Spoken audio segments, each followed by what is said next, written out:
ഷാജി പാപ്പൻ വീണ്ടും വരികയാണ് മക്കളെ.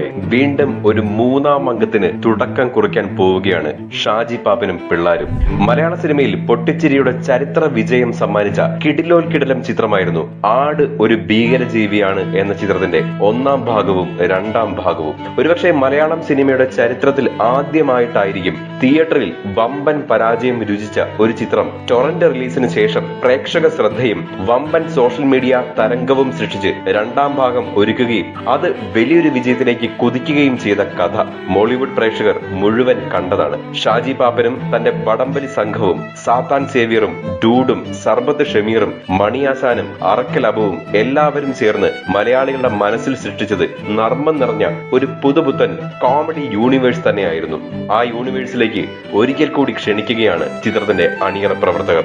ശരിക്കും മിഥുൻ മാനുവൽ തോമസ് രചനയും സംവിധാനവും ചെയ്ത ആട് ശരിക്കും ഒരു ഭീകരജീവി തന്നെയാണോ എന്നൊരു തോന്നൽ പോലും ചില സിനിമാ വിമർശകർക്കും ഉണ്ടായിപ്പോയി. കാരണം അത്ര വമ്പൻ വിജയമാണ് ആട് രണ്ടാം ഭാഗം സൃഷ്ടിച്ചത്.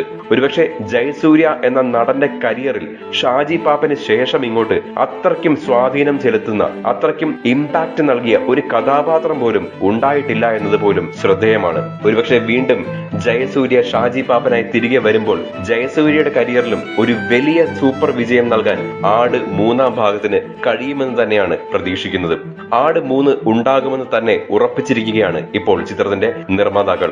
നടൻ ജയസൂര്യ, നിർമ്മാതാവ് വിജയ് ബാബു, സംവിധായകൻ മിഥുൻ മാനുവൽ തോമസ് തുടങ്ങിയവർ സമൂഹ മാധ്യമങ്ങളിലൂടെയാണ് ആട് 3 അനൗൺസ് ചെയ്തിരിക്കുന്നത്. മൂവരും 3 ആടിനെ തോളിലും കൈകളിലും എടുത്തു നിൽക്കുന്ന ചിത്രമാണ് ഇപ്പോൾ പുറത്തു വിട്ടിരിക്കുന്നത്. പാപ്പനും പിള്ളാരും വരുവാ കേട്ടോ, ഇനി അങ്ങോട്ട് ആട് കാലം എന്നാണ് ജയസൂര്യ തന്റെ ഫേസ്ബുക്കിൽ എഴുതിയിരിക്കുന്നത്. കാത്തിരിക്കാം ആട് 3 വീണ്ടും ഷാജി പാപ്പന്റെയും പിള്ളാരുടെയും ആ ഒരു ആട് സംഘത്തിന്റെ മൊത്തം പുത്തൻ നർമ്മ വിശേഷങ്ങൾക്കായി.